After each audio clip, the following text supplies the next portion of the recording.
So this is kind of a rough framework on AdMob, what I see working quite well. So when you're between $100 to $1,000, it makes sense to work with 3 partners on top of the AdMob standard Google inventory that you get inside of AdMob.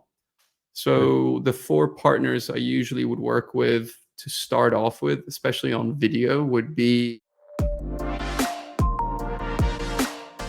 Hey everyone, welcome to another edition of ROI 101. This is Roman from Tangent and I'm joined by Felix.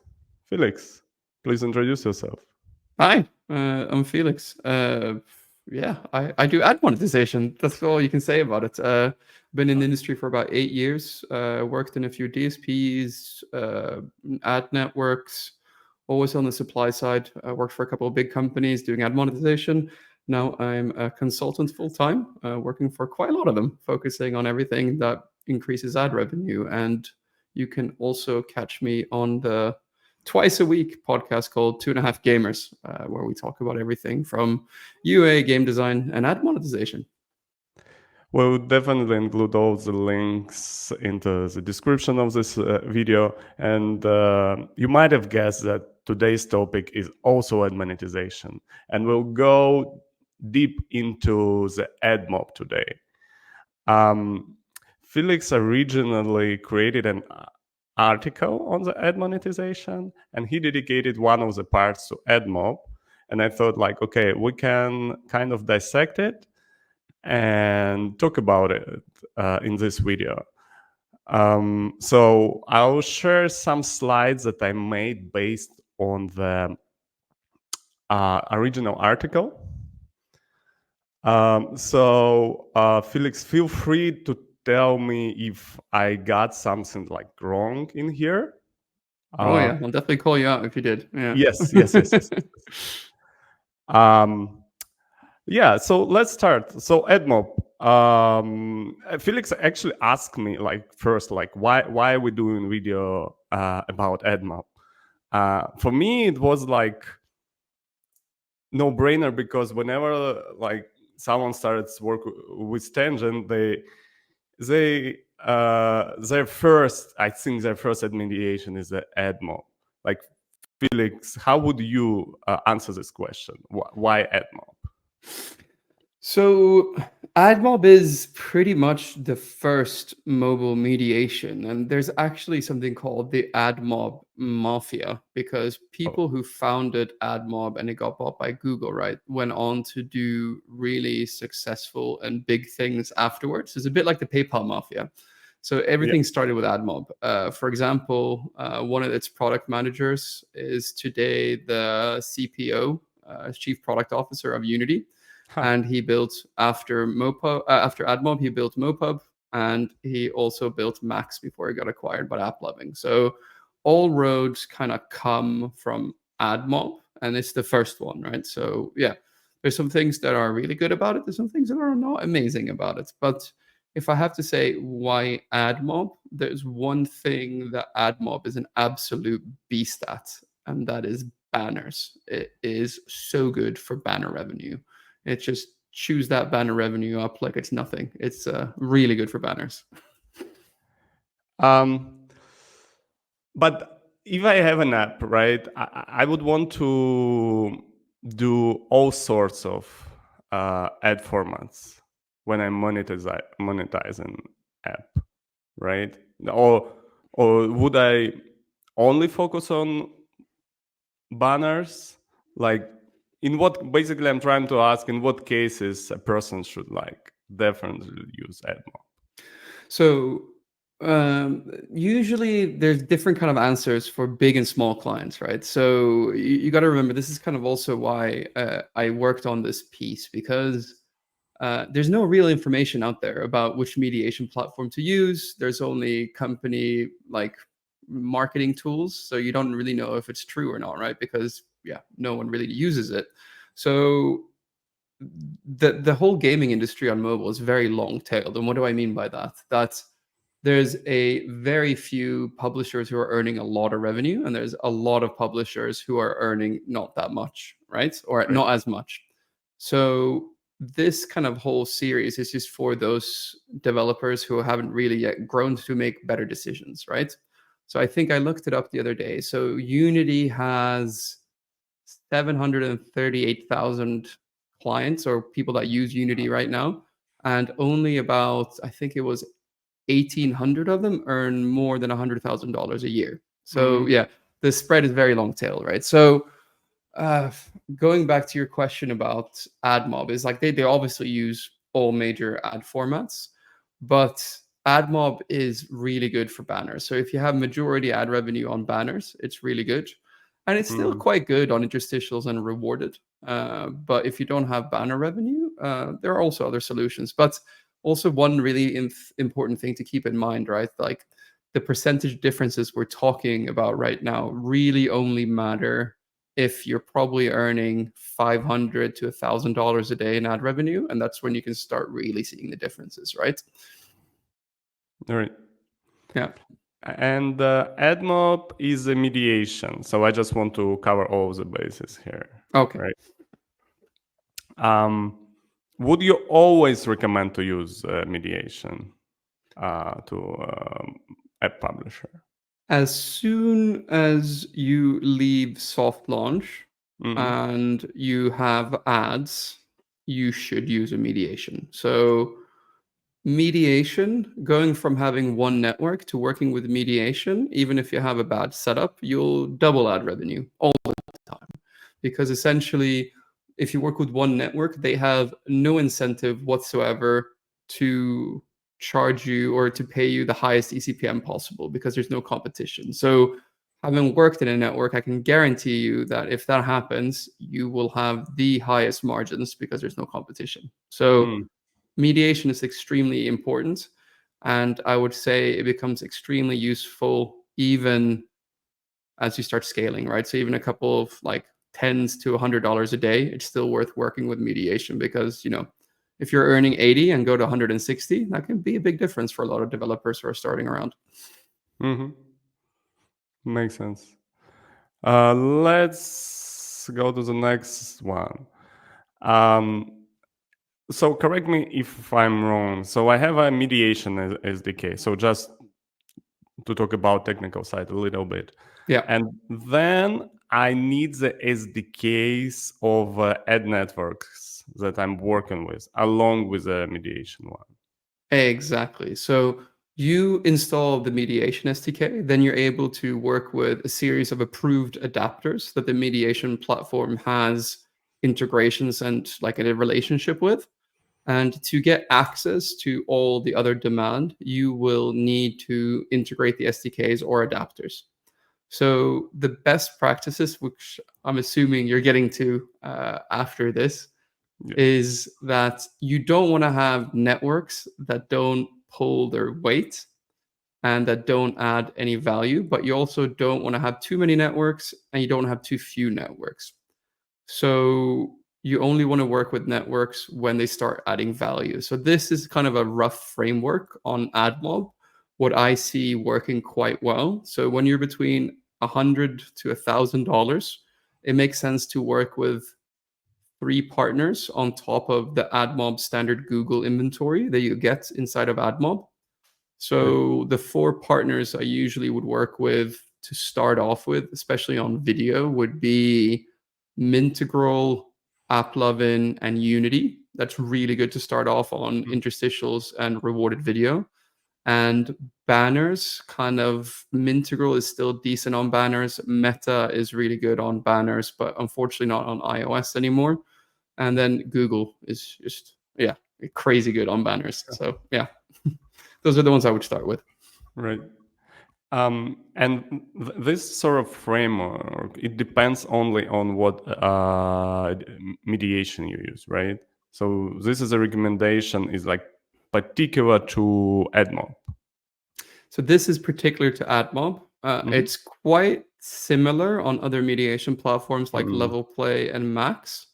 Uh, yeah, it's quite similar, but yeah, depends. Yeah, this is what I would stick to on AdMob. Uh-huh. Yeah. Got it.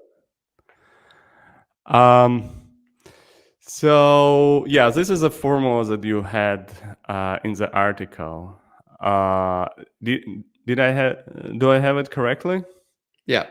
So the most important thing how you judge a network's overall performance is something called share revenue. This is different on the different mediation platforms. On Level Play, they call it share a wallet. It's just a different word, but what it is quite simple. What you do is you take all of your revenue and you divide it by how much revenue one particular network has brought in to get the percentage, right? So you look at the percentage that a network has generated. If it's lower than 5%, basically it's not a good alignment with your inventory, because essentially what's happening then is that a network is not really adding to the competitive state of your inventory. So it's not really pushing other bidders or other networks to pay more because it's bidding so little. So if you have a network that's lower than 5%, there's no point in keeping them, right? Because you got to also realize that having multiple networks also puts a strain onto your app and makes it top heavy. You can get ANRs, those types of things. So you want to limit unnecessary networks as much as you can. And this is a great way to do that. So this formula, there's sadly no button for this in AdMob. You actually need to go to reports and actually pull this report and calculate it yourself. But it's very much worth it. It's quite important at the core of getting a good ad monetization stack. Right.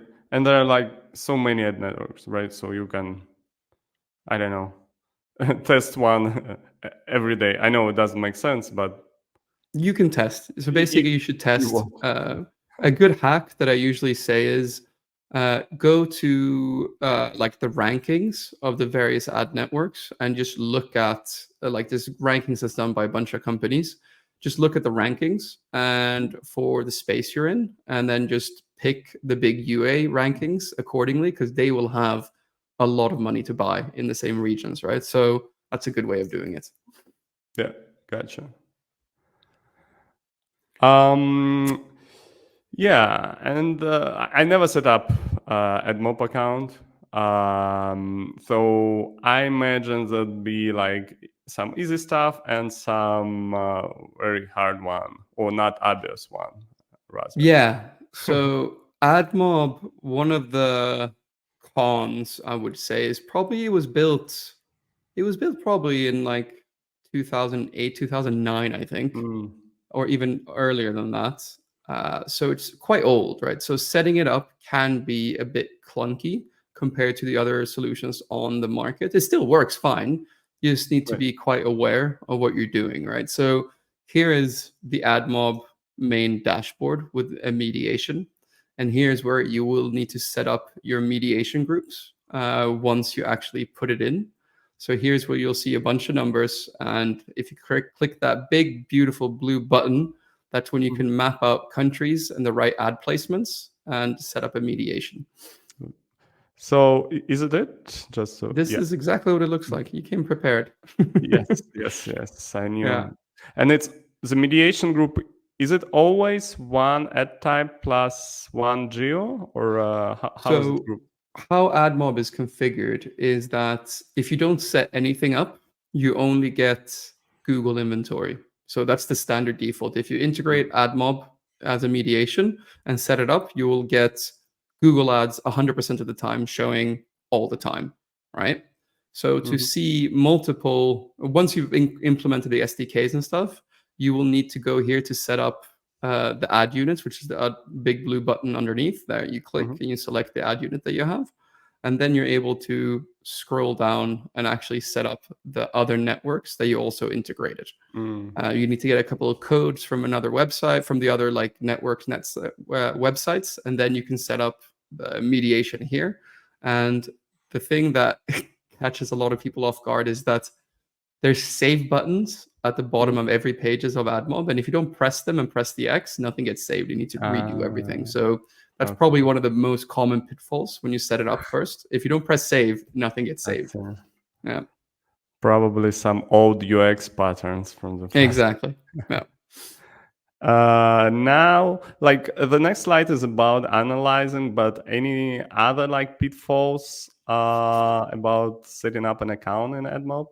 Yeah, you just need to be so how it's done by ad units, right? So when you implement ads into a game or into an app, what you do is you get a code from AdMob for the specific ad unit. So let's say that you, Roman, you have a fast-growing app, you decide to Mhm. put in ads. So what you do then is you go and you make something called an ad unit inside of AdMob, and that's a little snippet of code that you put into, yeah, your like a snippet of code that you put in, and it's like a number that's unique that gets called. So a common pitfall that I see, so let's say you have banner in your app, Roman, on page 1, page 2, page 3, and page 4. A Mhm. common pitfall that makes an absolute mess out of AdMob is that you have a different banner code for Mm. each and every one of these pages, right? Because then you need to set up the same waterfall like X amount of times instead of just setting it up once. So it's really clever on AdMob to only use the same code for interstitials, rewarded, and banners Mm. all the time, right? So under ad units, if you have 6, let's say, banner placements that have different codes, you need to set up the code 6 different times, which means you need to set up 6 different waterfalls to map Mm. it out in the same way. So AdMob is really built to have one code. You can split it up, but there's no real need to split them up or do Uh-huh. anything like that. And it makes life so much easier for you if you do this. Got it.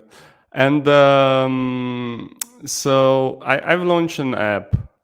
And how often do I go into this like setups? Every time when I want to add a partner, Add a at least. partner, so it Yeah. depends, right? Yeah. So, like, if you have everything on bidding, so AdMob is working quite hard to move more and more network partners to bidding. Uh-huh. There's less kind of work to do, but if you have a lot of partners on waterfall and you're earning a lot of revenue, you will need to do quite a lot of work, I see. especially if you're earning, 5 to 10K a day, then, playing around in here can definitely increase your ad revenue significantly. So Mm-hmm. then you probably need to check this every 2, 3 days. Yeah, yeah. Gotcha. Yeah. Talking about checking something every 2, 3 days. The data. The Uh, data. yes. Yeah, it's a bit of a shame for this article because like I can't use real data because clients get No, very no, upset that's because they're very secretive about yeah, it. But yeah, yeah, yeah. here's what the data dashboard looks like. There's graphs and things that populate this, obviously, but Mm. this is the main setup, right? So usually what you look at every day is you look at earnings, you look at impressions per users, and you look at if anything is deviating from the norm. Has anything shot up? Has anything gone down? And if it has, you basically need to investigate why. So I had a client in July, and one of the networks just stopped bidding. It went from 1,000 a day to $2 a day, and we had no idea what it was. Mm. Turns out it was like a tracking issue, and then we needed to reach out to the network. They needed to fix it, otherwise we'd have lost a grand a day, basically. So this is why you need to look at the stuff. There's not very often that something happens, Uh-huh. but when something happens, it gets expensive real quick. I see. Is there like any alert system? Don't know actually. Not that I always look, right. So I'm my own alert system, but other mediation dashboards have alert systems. Mm. So Mhm. I wouldn't be surprised if mom has it. I haven't actually looked, but I'm sure there is. Yeah. Okay. Okay. Yeah, Yeah. yeah. There were a bunch of other reports. Let me jump through like Yeah, user user activity. activity report. Yeah. So these are the two main ones. So you check the revenue ones. That's where you have ECPM, impressions, and stuff like that. And then also it's really good to also check the user activity report. It's called user activity because it's more user-based metrics. So like ImpDAO, ad viewer rates, those type of things. Like how many percentage of users are watching ads per day, how many ads users see per day. You can also check that if something is fluctuating. Mm-hmm. Anything here that you would recommend to look at? I'm not sure, a metric or typograph, whatever. I Yeah. would probably say like I'm assuming we have another slide later on the optimization part. That's probably like the hardest thing to explain. But here, what you're looking for is anomalies, right? Mm-hmm. So what you're looking for here is if anything is crashing, increasing, you need to find out why, Mm-hmm. right? Okay. And then there's also benchmarks that you can pull for whatever category you're in. And this is the place to basically benchmark yourself against other people in your industry, right? So, for example, what's in puzzle, what's considered good, it's very different from like a mid-core or a Right. casual game. But for example, you know that you want to show at least 90 banner impressions per day to users, to non-payers, to have a standing chance to earn a lot of ad revenue from banners. There's different kind of benchmarks that you can ask, but you can ask Google reps or anyone else kind of working for these big companies for these benchmarks. Mm-hmm. And is it new, like that it's inside of the dashboard, or it's always been there? The user activity report is new. It hasn't always been there. Ah, They added it, I think, a few years ago to basically keep up with the times. But yeah. yeah. And how are the benchmarks? Like, two questions about the benchmark. Does the data make sense to you? And the second question, how is the taxonomy, like the categories? Do they make sense? Because the App Store categories don't really make sense anymore. What I usually do is you play a game, right, and you see if it makes sense. But usually also you ask the people that you work with, like, well, who are the Yeah. competitors, the main competitors in your space? And, you know, some are pretty clear cut, like Mm. word games or something like that, and some are pretty not, right? So it's a bit of a Yeah. difference. Yeah. Right. We'll share some benchmarks from your article a bit later. Yeah. But yes, what is this? So this is how you understand. So what I said before, right? So AdMob has some networks on bidding, which means that you don't need to optimize a waterfall, but it Mhm, also has quite a lot of networks still that haven't moved to bidding. So if you don't have it on bidding, you need to set up something called a waterfall. So this is mhm, essentially instructions how to actually read your waterfall and to see if you need to optimize it and what to change, right? mhm, So this is where AdMob becomes a bit clunky mhm, because you need to first pull a report from, or like first set up the report in AdMob. So the way to do that is you take one of your apps. So let's say Roman's fantastic marketing app, Android, mhm, and he selects the last 7 days. And then you click on dimensions and select like what type of ad unit you want to look at. So the waterfall. So let's say we start with banners. Then you need to click on add source instance. And mm, then at the bottom, you'll get a clear view of your waterfall with the bidders and with the placements. Then what you need to do is you need to pull this as a CSV file. right, And then you need to upload or like open the CSV file. And then you need to basically create a couple of columns. And what you need to create is share of revenue per placement of the overall revenue of the waterfall mhm, and the overall, what you can say, or the fill rate. So basically, you calculate the request minus the impressions to get an idea of what fill rate is. And mhm, how you optimize is that if a network has more than 1% fill on one placement, let's say mhm, like a $23 placement on interstitial is filling at 6%. And yeah, it's a big percentage of the overall like revenue. That means that you can probably take that network and add a placement at $35, for example. So it gives an indicator what like a network is willing and able to pay. And this is what takes a bit longer because in other solutions, this is kind of already calculated for you. So it's a mm. bit more legwork, but it doesn't take that long, right? But this is the most important thing that you need to do. And you need to do this pretty much every probably 1 or 2 weeks because Mm. otherwise you can lose quite a lot of money if you don't have the right price points. Gotcha. And does it make sense to do it even more often? Just to be. It depends on the size of your app, right? Mm, So it never makes sense to really check this more than 7 days. But if you have an app that's earning 80K a day, then, mhm, probably when you're running these tests, you're improving the ad ARPDAU by 2 or 3%. So mhm, it makes sense if it's big enough. So calculate like the estimated gains that you can get from running these tests is between 2 to 3%. So if you're earning 10K a day, that 2-3% is $200-300 a day, right? So maybe worth someone's time to do it. If you're bigger than that, it increases, right? If you're earning $20 a day, not worth your time. Yeah, I just remembered about like on the UA side there is also like this algorithms they take time to learn and so on and so forth, you know. Exactly. Yeah. Kind of. As promised, benchmark time from your article. Yeah. What do we see here? So this is probably the thing I have to talk to clients the most about, specifically since I work quite a lot on the placement design and ad placements in games, right? Mm, So there's quite a big disconnect between developers and what knowing kind of what the value of an impression is. mhm, So I've worked sometimes with developers that are like, yeah, let's put in a rewarded ad here, we'll make money. And it's just like getting one rewarded ad impressions in America, for example, might generate you 1 or 2 cents, three if you're lucky, right, per mm, impression. So it's quite low.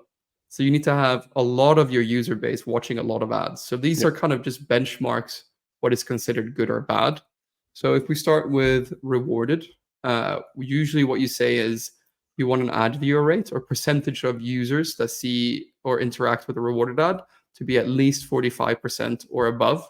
If it's below this, that usually means your rewards aren't high enough or the placements aren't prominent enough. And like I said, with rewarded, you really want to aim for around five. So half of your user base watching about 5 rewarded ads per day, mm, because that will generate you about 10 cents to 15 cents in the States of LTV per day as you have users.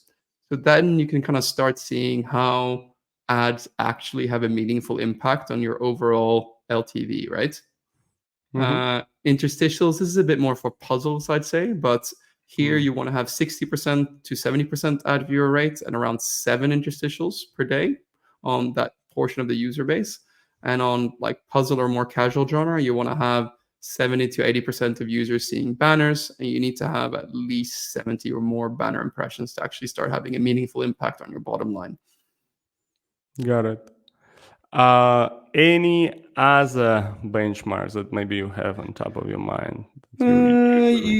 Usually, like the most important thing in ad monetization is ad ARPDAU because it's the only metric that gives you a clear indication of how Mm, your ads are performing, no matter what your UA campaigns are doing, right? So ad ARPDAU is the main thing to watch. And also, if you keep only talking about eCPM with networks, they kind of will assume you don't really know what you're talking about. So ad mhm, ARPDAU is the most important thing.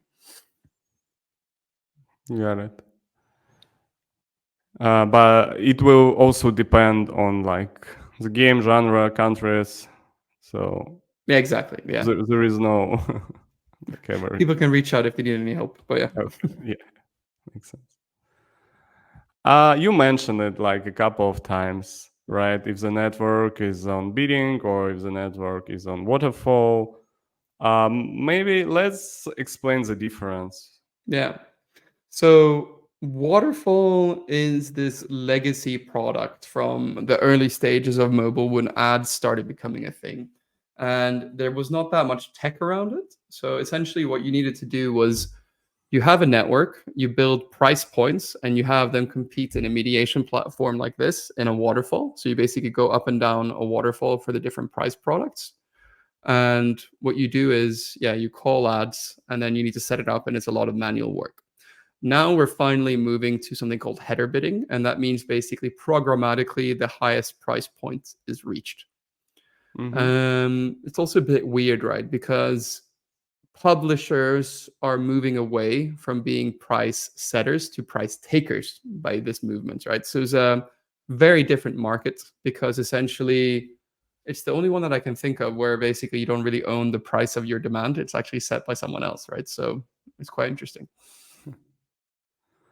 And like when I research, like everyone is boasting that they do real time bidding, but no one, of course, is boasting that they do waterfall.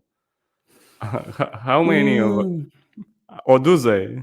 I mean, it's different from mediation platform to mediation platform, right? So Mm. on Max, I would say that 90% of revenue is on bidding. On level play, Mm. probably 70. AdMob, I would probably say it's 50 or 60%, or probably over 70, I'd say by now. So it depends a bit on the mediation. I see. I see. But yeah, like moving away from waterfall to real-time bidding is a good thing. It's pretty much what we saw on web ages ago. What the Mhm. main difference is on mobile is that all these platforms are walled gardens. Mhm.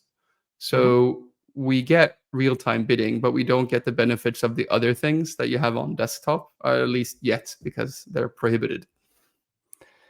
And why is this difference for the like AdMob?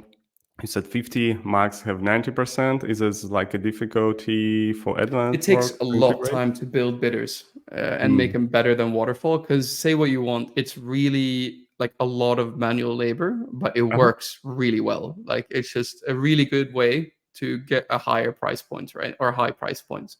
It's not the Mhm. most efficient, but it's a good way, so it's hard to beat. I see. Got it. Yeah. This one was new for me. I think this is a one product. Is it a product from Google? It's a Google ad unit called App Open Ads. And Okay. what it is, it's a splash screen interstitial that covers 70% of the screen when you open your app or game, right? So if you think about it, it essentially allows developers to start off every like session with a revenue event. So it's just an intrusive ad unit that's in vogue right now, especially in the hybrid casual genre. Mm-hmm. Uh, do you have an opinion? Is it good? Is it bad? Or is it like everything else? I would say the Google version of this is okay. There's Mhm. already some other developers that are, what can you say, like testing the limits of what an app Okay. open ad can be. Nice, Felix. There's some developers that are coding the messaging themselves and Mhm. then calling a normal interstitial ad unit, for example, which has a much higher ACPM than the Google ad units. But the jury is still out on this, and it's still early days. I do think that the hard coding version yourself with interstitial will win, but it's still early days. No one Mm. knows. I see. Yeah, yeah. Got it. Next one is about AdMob and Firebase. I heard it from someone and I saw it in Firebase documentation that it kind of improves the performance of AdMob, but is it just a text, just a brag, or It does it does. work? It Mhm. does. Yeah. It's hard to put a number on it. But when Mhm. I have seen clients where we have AdMob and then integrate Firebase or even a Google AdMob account on another mediation and then put in Firebase, there is an uplift in Google revenue. Sometimes it's small, sometimes it's big, but the uplift here, like it's not going to make or break an app, right? It's going to be in the low single digits of percentage on Google revenue, not on Okay, anything else. Yeah. got it. But it takes 2 seconds to do, so it's stupid not to do it. Gotcha, Yeah. gotcha. Yeah. Any other things about AdMob that we haven't mentioned here, but we really need to mention? No, I mean, AdMob is a solid platform. A lot of developers start to use it. What I would say is they have a lot of really good account managers that are attainable to reach. Like you don't have to reach like a crazy daily ad revenue to reach them. I don't know what the Mm. cutoff is, but on the other ones, you have to spend or earn quite a lot of money before you talk to a human being. At Google, they have small account managers, medium and large files. So it's like Uh-huh. you can be like pushed into one of those quite quickly, so you can speak to someone. They're quite knowledgeable, so they know their stuff. That's probably what I have to say about that. Also, one thing that AdMob is really good at is ad quality. So Mm. AdMob has great ad quality. They're going to launch really soon longer ad formats, but you have control over setting it yourself. So that's probably the only thing we haven't talked about right now. But I think this is a really comprehensive view of AdMob. Got you. Thanks a lot. Maybe as the last thing, a prediction for 2025 for Bidding, the ad more on revenue. bidding. Yeah. Yeah, ad revenue. Ad revenue has been struggling a bit as of late, especially with the move to bidding has had like a negative impact on ECPMs. But I Mm. think we've seen the worst of it and it's going to plateau out now. So it's going to be better. Nice. Love your positivity. Yeah. Alrighty, that's it. Give us a like, leave a comment. We'll ask Felix to respond your questions if you have any on ad monetization. Perfect. Yeah, and thanks, Felix. Any final plug? 2.5 Gamers. Listen to 2.5 Gamers. We Yes. have 2 episodes a week on exactly these topics. We'd love for you to come and subscribe. If you have any questions about ad monetization specifically, I'll send you the email so you can put it in my email so you can put it in here, and just drop me a note. Will do. Alrighty. Then have a great one. Cheers. Bye.